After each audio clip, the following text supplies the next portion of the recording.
There will be no deal with Iran except unconditional surrender. Sure, you can say those things, but do you really mean them? Well, if the most common puzzle about the Iran war is why the United States chose to start it, then the second most common puzzle is when and how the war will end.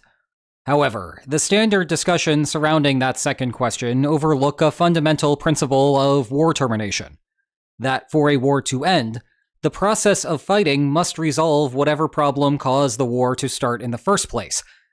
And if all you do when listening to the news is apply that principle, you will quickly be able to sort out nonsense arguments from more reasonable takes. So today, I want to first cover a variety of the bad expectations for the war's termination. Then we will examine the feasibility of a military end to the conflict. And we will conclude with what the act of fighting might do to resolve the bargaining frictions underpinning the war. But let's begin with the bad explanations. And the running theme here is that, broadly speaking, the war must generate surprising information for anything to change. And I do not mean information surprising to an American public that might not have been paying close attention to what was happening before the war began. I mean military information surprising to the folks in the Pentagon, diplomatic information surprising to the State Department, or political information surprising to the White House. Simply observing bad things happening, or good things for that matter, will not change the war's trajectory. Indeed, the majority of the bad things that dominate the media conversation are outcomes fully consistent with expectations going into the war. If the bad outcome has already been priced in, then experiencing the bad outcome does not change the expectation. You would not, for example, return a car that you just purchased because you noted afterward that you must pay to put gas in it. If you have any sort of sense, you would have understood that before purchasing the car, or before the war began. To give a first example of a bad argument for the war's termination, and sticking with the theme of fuel, consider the closing of the Strait of Hormuz. Maybe closing with air quotes is the better phrasing for it, and I am sure that we could fill a full video on what is happening there. But those details aside, literally any geopolitical analyst worth their salt knew that this is what would happen in the event of a major war with Iran.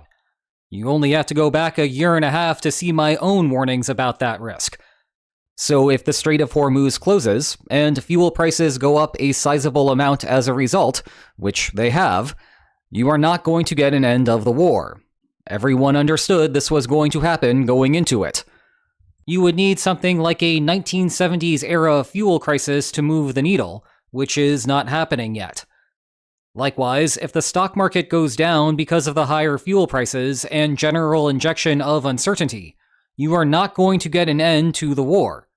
Everyone understood that this would happen. As I write this, the S&P 500 is down 2%, which is notable but not uncommon to see over the course of a random week. You would need an actual bear market to move the needle. Seeing reports that the war is costing $1 billion per day? Of all of the things on the list, there was literally a team inside of the Pentagon that had calculated this cost in advance, and there have been no shocks in the campaign thus far that would have altered those estimates a great deal. Needle again not moved, and still no reason for the war to end. And despite that, it seems that there are all sorts of foreseeable consequences of the war dominating the news cycle right now. Claims of civilian deaths, the energy sector getting smashed, and an unclear timetable for the United States to wrap up operations. But thanks to the returning sponsor of today's video, Ground News, I am staying afloat in a sea of never-ending war developments. Just look at today's daily briefing. AI disinformation campaigns, something that we will talk about in a minute. Russia sharing intelligence with Iran, certainly a topic for a later day given Russia's previous lack of action when its other partners have fallen under threat. And a more hidden story about an Iranian assassination plot in the United States from a couple of years ago. And by going to ground.news/linesonmaps or scanning the QR code on your screen, you can take a fantastic 40% off Advantage plan to get access to all of these features and more. So thanks again to Ground News for sponsoring today's video. Some other things that will not end the war. A slow drip of US casualties. It is not good for the United States when members of the armed forces perish, but once more, such casualties were inevitable given the expansive nature of the operation. Battle deaths will only become a problem if they surge, or something absolutely catastrophic happens, like the sinking of an aircraft carrier. How about the depletion of weapon stockpiles? Yeah, that is a major issue, as we discussed a few days ago in the context of a future war against China. But when your plan is to literally bomb Iran into submission, those dwindling stockpiles were already baked into the equation. How about Iranian civilian casualties? Tragic, every single one of them. But goodness does the United States know that you try to be good with your intelligence and you still sometimes flub it up. 2 decades of experience in Afghanistan and Iraq tells us that Washington is not going to call it quits after making a mistake or 2. Or 12. And those mistakes will still happen. No amount of AI targeting systems will overcome faulty intelligence. Garbage in, garbage out, just like any human-centric system. And even precision weapons sometimes miss their targets. Now, I would be extremely careful whenever you hear Iranian media make claims about civilian casualties, just as we should have all learned by now to be careful about what you hear coming out of Russian reports regarding Ukraine. Don't listen to what leaders say applies to both of these countries, and also extends to government-controlled news stations. However, some of these reports will be accurate. They will not immediately end the war, though, because unfortunately civilian casualties are just a byproduct of any military action. Don't shoot the messenger. That is merely what history tells us. Okay, now that I have discussed how the war will not end, let's discuss how it might end. And we can separate the workload into a couple of camps, a military conclusion and a bargaining solution. We ought to start with the military solution because the logic at play is more straightforward. One party wins, the other loses, and that is the end of that. In the context of this war, where both the United States and Israel have a true goal of regime change, military victory for Iran means reaching a point where it is no longer feasible for the coalition to overthrow the government. That is only possible here because Trump has made the political decision to not put boots on the ground, and the United States indeed only has so many bombs in its inventory. Somewhere in the Pentagon, some team has calculated the minimum stockpile quantities that the United States absolutely, positively cannot drop below in Iran. If all the regime does is survive until that point, then Iran effectively wins by default. Trump declares victory insofar as neutering Iran's medium-term military capacity, packs his proverbial bag, and goes home. As for when that might happen, none of us keyboard warriors can tell you with any degree of certainty. Both the stockpiles and that minimum threshold are classified figures. The United States does not want us to know, because then Iran would know, and then Iran could strategize accordingly. All I can say is that a constraint is there, and something that Iran wants to work toward. How the United States achieves victory is more interesting, because we are watching a real-time experiment. Given the US war aims, a victory means overthrowing the government.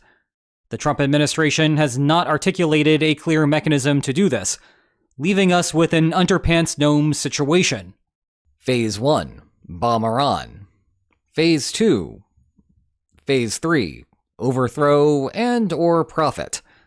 Now, the allegations that the administration has not thought about this at all are bizarre, and would require that no one learned anything from Iraq. The fact of the matter is that the people now filling senior positions inside of the Pentagon were the literal boots on the ground that tried to administer a new government in Baghdad. No matter what you think of the Secretary of Warfense, he took part in that operation. Dan Kane, the current chairman of the Joint Chiefs of Staff, was all over the place in Iraq and behind the scenes working on middle-tier strategic planning. They are aware, period. So let's shift our focus to whether their strategy is any good. Well, the experiment that I was referring to a second ago is the "if you build it, they will come" strategy. Maybe that is not a reassuring strategy. and it is a huge departure from the standard archetype of assisting an existing rebel group, but it is a strategy nonetheless. As for who the they is in the they will come, you could either be looking at a civilian uprising or a civil war faction, and the distinction between the two is huge. A civil uprising, in the spirit of, say, Ukraine 2014, would be the White House's preferred outcome. These happen fast. When a government loses cohesion, the dominoes fall rapidly. When the first segment of security forces realizes that it is no longer worth fighting for the government, the second segment has less incentive to fight as well, causing the second segment to also withdraw, causing the third segment to, well, you get the idea. The Pentagon intends for the bombing of security forces and the decapitation strike to reduce civilian fears of getting onto the streets and marching on the Capitol. A couple of notes about this. 1. After about a week, it is interesting that we are not hearing reports of the government losing control of major population centers. That is not a reassuring sign, given that the observable results of the bombing runs are looking good from the Pentagon's perspective. And 2, the IRGC is about as ideologically inclined as they come. That serves as a backdrop to halt some of the dominoes that might otherwise fall. Consequently, predicting anything here is difficult. The alternative way for the United States to militarily win is by instigating a more traditional civil war, where government forces square off against a regular opposing army. The rebel group effectively acts as the US boots on the ground. And I feel the need to immediately pour some cold water on this one. The average civil war lasts a long time. A decade or a lot more would not be unusual. Compare that to Trump's comments that operations may only last a few days, a few weeks, a couple of months, and you see a clear discrepancy. What we have learned from the first 14 months of Trump's second term is that he really wants to avoid long engagements. Hence, for example, the 3-hour special Maduro operation. The duration of an ordinary civil war also begins to run up against the China constraint. The only way this works is if the United States stays long enough to foster a proper rebellion, and then shifts to a much more limited supporting role until the rebel group achieves victory. All of this presupposes that you can find a rebel group to back in the first place. This would require some safe zone for an army to operate from. The critical question is where. The main search for a solution on that front has focused on Iran's Kurdish region in the northwest of the country. Rumors have swirled that the CIA is assisting either them or the Kurds in northern Iraq to make a move, perhaps to try to establish a mere autonomous region in Iran. Whether that is happening is unclear. It is a real-time fog of war experience, and there is plenty of incentive to act like this is happening to induce Tehran to redeploy its security forces north, just to create new opportunities for uprisings in the capital. We could spend an entire video about how trying to convince the Kurds to assume risk here might not go over too well after George H.W. Bush did the same, and then failed to follow up once the uprising started. Or we could look at the Syria case where the United States helped for a while before ultimately letting the Syrian central government decide what to do there. But that was a lifetime ago, so maybe it will not influence Kurdish thinking. Oh, wait, no, that happened less than 2 months ago. 2026, am I right? Another central problem that this raises is that you are fomenting sectarian violence, which was one of the prime problems in Iraq. So when I said that this was a solution, I did not promise you that it was a good one. Finally, we can pivot to an entirely different approach to resolving the war, mitigating whatever bargaining frictions began it in the first place. You know the basic principle that war is costly, and therefore both sides have incentive to negotiate a peaceful resolution to their differences. The main bargaining problem I see for this war is that anti-government sentiment is at a near peak, and it is liable to fall off in the months to come. This gives the United States a window of opportunity to strike while the government is vulnerable. The government, meanwhile, cannot credibly offer concessions in the long run because once the domestic situation has stabilized, there is no need to continue to bow to U.S. demands. That being the case, the bargaining problem dissipates once the population has become compliant again, and deathly fears trying to resist the government. Getting to that point would require significant government crackdowns, all of which could actually make the problem worse for the government. Never mind leave them vulnerable to further US strikes. However, if the next Ayatollah can thread that needle, then the US window will have closed, and there would be no good reason to continue the war. Like before, Trump declares a victory on the armaments front, packs up his proverbial bag, and goes home. One other bargaining friction worth noting is the possibility that one side has underestimated its opponent's ability to win the war, its resolve to fight, or its apparent need to create a domestic distraction. Most wars end in a tacit or explicit settlement, and arguably the main reason why those settlements occur is that the fighting has gone on long enough to demonstrate the particular party's commitment to continue fighting. And once I understand what the battlefield outcome will be and how my opponent internalizes the costs of war, it is better at that point to just strike a deal commensurate with those expectations. War is ironically good for resolving war. The caveat there is that the war has to continue for long enough that less powerful and less resolved types are deterred from bluffing. So while that can happen fast, it will not happen instantaneously. We are still a bit early there. All told, we cannot be certain how this war will end. But this video is coming to an end because I am all out of material. And I will end it with my gratitude toward Ground News for sponsoring today's video.